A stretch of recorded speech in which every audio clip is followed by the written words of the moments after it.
नमस्कार दोस्तों, मैं पूनम शर्मा आज फिर से आपका स्वागत करती हूँ अपने चैनल पर।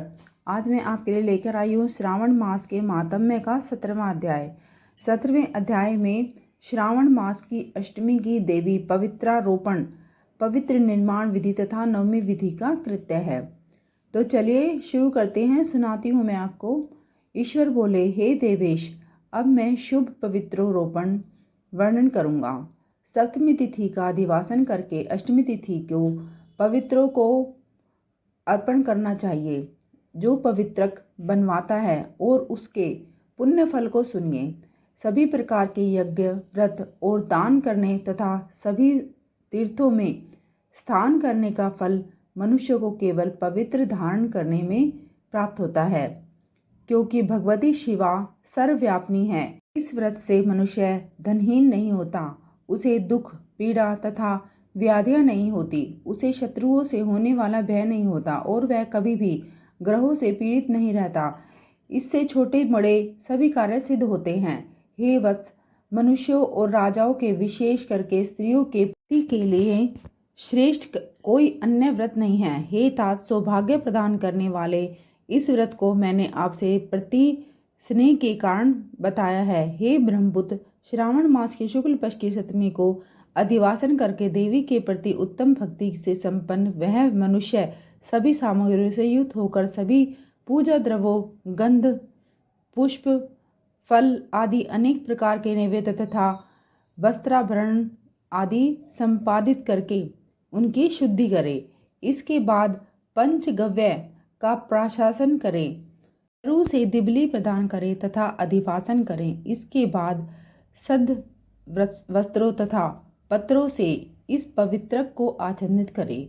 पुनः देवी के उस मूल मंत्र से उसे 100 बार अभिमंत्रित करके सर्व शोभा समन्वित उस पवित्रक को देवी के समक्ष स्थापित करें। इसके बाद देवी का मंडप बनाकर रात्रि में जागरण करें और नट, नर्तक, वीरांगनाओं आदि के अनेक विधि कुशल समूहों और गाने बजाने तथा नाचने की कला में प्रवीण लोगों को देवी के समक्ष स्थापित करें। इसके बाद प्रातः काल विधिवत स्नान करके पुनः बलि प्रदान करें। इसके बाद विधिवत देवी की पूजा करके स्त्रियों तथा द्विजों को भोजन कराएं। पहले देवी को पवित्रक अर्पण करें, अंत में दक्षिणा प्रदान करें। हे वत्स, अपनी सामर्थ्य के अनुसार कार्य सिद्धि करने के लिए उस नियम को धारण करें। राजा को प्रयत्न पूर्वक स्त्री के प्रति आसक्ति, जुआ, आखेट और मांस आदि का परित्याग कर देना चाहिए।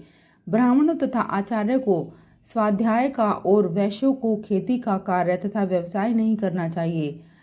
7, 5, 3, 1 अथवा आधा दिन ही त्याग पूर्वक रहकर यह व्रत करना चाहिए और देवी के कार्यों में निरंतर अपने मन में आसक्ति बनाए रखनी चाहिए।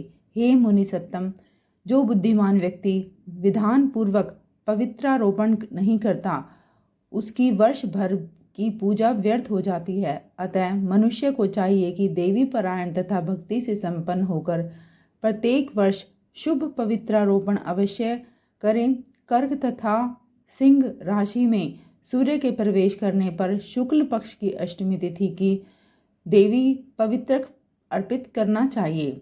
हे सनत कुमार, इसके न करने से दोष होता है, इसे नित्य करना बताया गया है। सनत कुमार बोले, हे देव, हे महादेव, हे स्वामिन, आपने जिस पवित्रक का कथन किया है वह कैसे बनाया जाना चाहिए, इसकी संपूर्ण विधि बताइए। ईश्वर बोले, हे सनत कुमार, सुवर्ण, ताम्र, चांदी, रेशमी वस्त्र से निकाले गए कुश, काश के तथा ब्राह्मणी के द्वारा काटे गए कपास के सूत को तिगुना करके फिर उसका तिगुना करके पवित्रक बनाना चाहिए। इसमें 308 तारों का पवित्रक उत्तम और 270 तारों का पवित्रक मध्यम माना गया है। 180 तारों वाले पवित्रक को कनिष्ठ जानना चाहिए। इसी प्रकार 100 ग्रंथि का पवित्रक उत्तम, 50 ग्रंथि का पवित्रक मध्यम और 26 ग्रंथि का पवित्रक कनिष्ठ होता है, अथवा 6, 3, 4, 2, 12, 24, 10 अथवा 8 ग्रंथियों वाला पवित्रक बनाना चाहिए, अथवा 108 ग्रंथि का पवित्रक उत्तम, 54 ग्रंथि का माध्यम और 27 ग्रंथि का कनिष्ठ होता है। प्रतिमा के घुटने तक का लंबा पवित्रक उत्तम, जंघा तक लंबा पवित्रक मध्यम और नाभि पर्यंत पवित्रक अधम कहा गया है। पवित्रक की सभी शुभ ग्रंथियों को कुमकुम से रंग देना चाहिए। इसके बाद अपने समक्ष शुभ सर्वोत्त भ्रद मंडल पर देवी का पूजन करके कलश के ऊपर बांस के पात्र में पवित्रकों को रखें। 3 तार वाले पवित्रक में ब्रह्मा, विष्णु तथा शिव का आह्वान करके स्थापित करें। इसके बाद सुनिए, 9 तारों के पवित्रक में ओमकार, सोम, अग्नि, ब्रह्मा, समस्त नागों, चंद्र, सूर्य, शिव तथा विश्वेश देवी को स्थापित करना चाहिए। हे सनत कुमार, अब मैं ग्रंथियों में स्थापित किए जाने वाले देवताओं का वर्णन करूंगा। क्रिया, पौरुषी, वीरा, विजया, अपराजिता, मनोमन्नी, जाया, भद्रा, मुक्ति, ईशा ये देवियां हैं। इनके नामों के पूर्व में प्रणव तथा अंत में नमः लगाकर ग्रंथिया संख्या के अनुसार कर्मशः आह्वान करके चंदन आदि से इनकी पूजा करनी चाहिए। इसके बाद प्रणव से अभिमंत्रित करके देवी को धूप अर्पण करना चाहिए। हे संत कुमार, मैंने आपसे देवी के इस शुभ पवित्रारोपण का वर्णन कर दिया है। इस प्रकार अन्य देवताओं का भी पवित्रारोपण प्रतिपदा आदि तिथि में करना चाहिए। मैं उन देवताओं को आपको बताऊंगा। कुबेर, लक्ष्मी, गौरी, गणेश, चंद्रमा, बृहस्पति, सूर्य, चंडिका, अम्बा, वासुकी, ऋषिगण, चक्रपाणी, अनंत, शिवजी, ब्रह्मा और पितर, इन देवताओं की पूजा प्रतिपदा आदि तिथि में करनी चाहिए। यह मुख्य देवता का पवित्रारोपण है। उनके अंग देवता का पवित्रक 3 सूतों का होना चाहिए। ईश्वर बोले, हे विपेंद्र, अब मैं श्रावण मास के दोनों पक्षों की नवमी तिथि के करणीय कृत्य को बताऊंगा। इस दिन कुमारी नामक दुर्गा की यथाविधि पूजा करनी चाहिए। दोनों पक्षों की नवमी के दिन नक्त व्रत रहकर करें। इसमें दूध और मधु का आहार ग्रहण करें अथवा उपवास करें।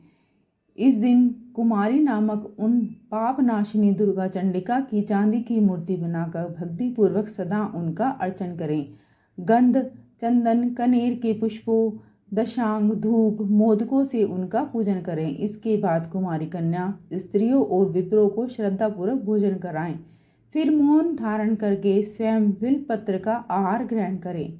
इस प्रकार जो मनुष्य अत्यंत श्रद्धा के साथ दुर्गा जी की पूजा करता है वह उस परम स्थान को हो जाता है जहाँ देव बृहस्पति विराजमान हैं। हे विधि नंदन, यह मैंने आपसे नवमी तिथि का कृत्य कह दिया। यह मनुष्य के सभी पापों का नाश करने वाला, सभी संपदाएं प्रदान करने वाला, पुत्र पौत्र आदि प्रदान करने वाला तथा अंत में उन्हें उत्तम गति करने वाला है। इस प्रकार श्री स्कंद पुराण के अंतर्गत ईश्वर सनत कुमार संवाद में श्रावण मास माहात्म्य में अष्टमी तिथि को देवी पवित्रारोपण नामक 17वां अध्याय पूर्ण हुआ। मिलते हैं आपसे अगले अध्याय।